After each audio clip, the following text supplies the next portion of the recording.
So before I share my thoughts today, let me warn you that some of what I say will be repetitious, but I recycle some of my thoughts and then they slowly evolve. So be warned that some of what I say may be repetitious. I recycle what I say and then slowly evolve to a deeper or more expanded understanding of our explorations, which is always one. What is reality? What is existence? What is awareness? Who are you? Etc. So, in my last video, one just before this, and I'm looking at the title, I said the title was Why Every Explanation of Existence is a Magical Lie. And I said part one. So here is part two. Every explanation of existence is a magical lie. Part one, we dealt with the Big Bang Theory, the five elements, and so on. So part two is an extension of that. And here is what I'm saying. What I'm saying is that all perceptions, we know the world by perceiving it, are based on a very narrow band of perceptual activity in our minds. The Germans refer to this as the Umwelt, Umwelt.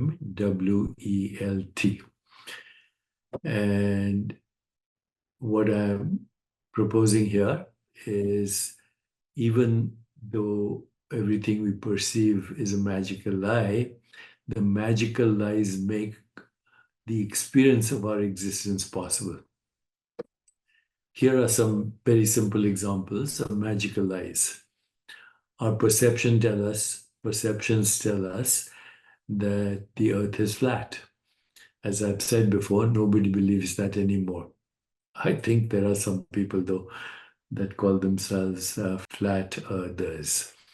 Anyway, our perceptions tell us that the ground we stand on or walk on is stationary, and yet we know now that it's spinning at dizzying speeds and hurtling through space at thousands of miles an hour.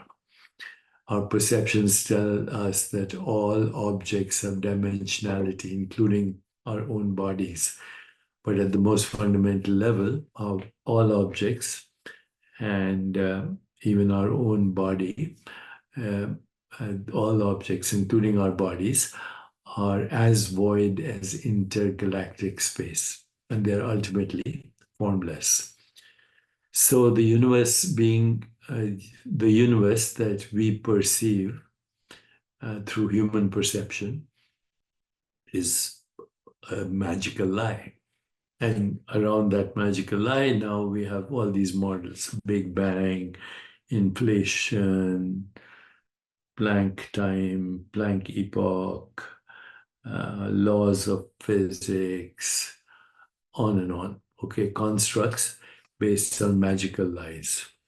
So in order to take this a little further, okay, so far I think I've explained that everything is limited by every experience is limited by our cognitive frameworks. They create a reality that, while illusory, is essential for the experience of our existence, leading us to misunderstand the true nature of the universe. So now let's expand a little bit about this concept of Umwelt, which comes from the Germans. Here are the key aspects of Umwelt, which refers to the unique sensory and perceptual world experienced by different species or organisms. Here are the key aspects of this understanding. Number one, it describes the subjective perceptual world of an organism based on its sensory capabilities and cognitive framework. Number two, each species has its own Umwelt. shaped by its sensory organs, nervous system, and evolutionary adaptations. Number three, the Umwelt consists of the perceptual world, which is called Merkwelt, and the effector world, which is called Werkwelt. So, Merkwelt, perceptual world, and the effector world, Werkwelt, that form a closed unit for the organism. Number four, it highlights that different species perceive and interact with the environment in fundamentally different ways based on their Umwelt. Number five, the Umwelt concept emphasizes that organisms live in a species-specific perceptual bubble, or we all live in species-specific perceptual bubbles that inform our behavior and the world we perceive, the world we literally view.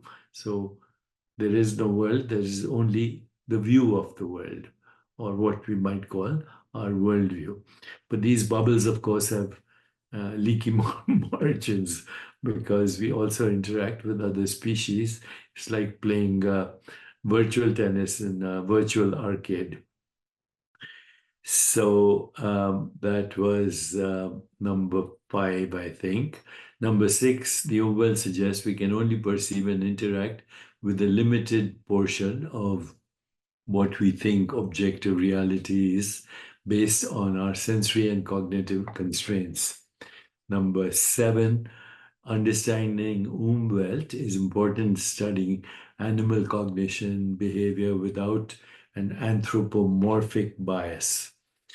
And number eight, the concept encourages us to consider the unique sensory and perceptual experiences of other species rather than assuming that they perceive the world as humans do. And here are some obvious examples, well-known examples of the Umwelt. I'll just share a few. Dolphins. Dolphins utilize echolocation to perceive their environment. They emit sound waves and interpret the returning echoes to see with sound, allowing them to navigate and hunt in murky waters where vision is limited. Dogs. A dog's Umwelt is heavily influenced by its acute sense of smell, which is far more developed than in humans. This allows dogs to detect scents that are imperceptible to us, influencing how they perceive and interact with their environment. Pit vipers.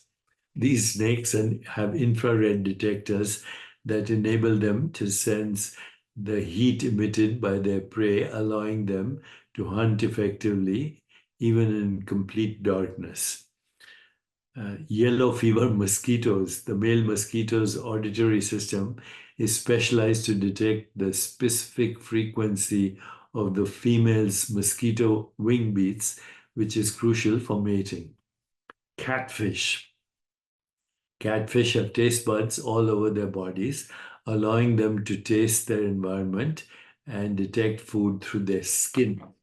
Owls. Owls have a facial disc of feathers that tunnels sound to their ears, providing them with exceptional hearing capabilities that aid in hunting at night. So, does this not challenge the concept of an objective, observer-independent physical world? Is not the physical world of humans a construct for a combination of human perceptions? So, of course, this challenges the notion of an objective, observer-independent physical world in many ways. Umwelt theory emphasizes, as I've said, that each species perceives and interacts with the world in a unique way based on its sensory capabilities and cognitive frameworks. Our human Umwelt only allows us to perceive a small fraction of the total information in our environment. Actually, that, what we call the environment, is a projection of the Umwelt.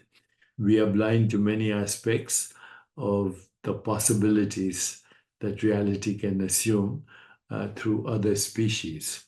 The Umwelt concept views perception as an active process of constructing a meaningful world rather than passively receiving objective information, because there's no such thing. Our brains are also experienced as as our portion of the Umwelt. Okay, so our brains, which are a projection of our particular band of Umwelt, correspond to our experience of reality. Much of our interaction in the world is mediated through, of course, technology, language, and conceptual frameworks, which in turn are based on the Umwelt we experience. So, and of course, even within humans, cultural differences and individual experiences shape how we perceive and interpret the world, suggesting there's no single reality, not even a single human reality.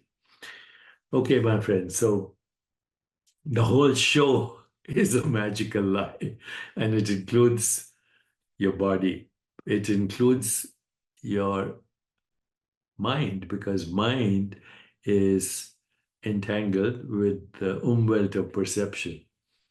So, what is reality? Okay. What is the real picture of the world? And there's no such thing. It depends on who's looking.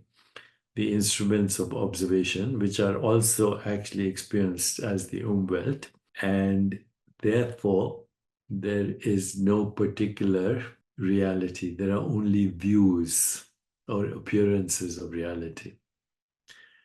And how many appearances of reality? Well, because the underlying field of possibilities, the quantum field, or I would say the awareness field, is infinite possibilities. Reality can appear in infinite forms, infinite modes of experience, infinite modes of knowing from a single field of pure knowing. Therefore, our entire scientific explanation of the universe is based on a magical lie, and magical lies make experience possible. Once we go beyond the magical lies, then we see everything else is a magical lie. Birth and death and old age, these are appearances that consciousness takes on eternally in the timeless now. And that is who you are, the divine possibility, the divine possibility in every moment of experience. Okay, another plug. Digital Dharma is out, and you can engage in conversations with my AI twin, digitaldeepak.ai. Look forward to seeing you multidimensionally.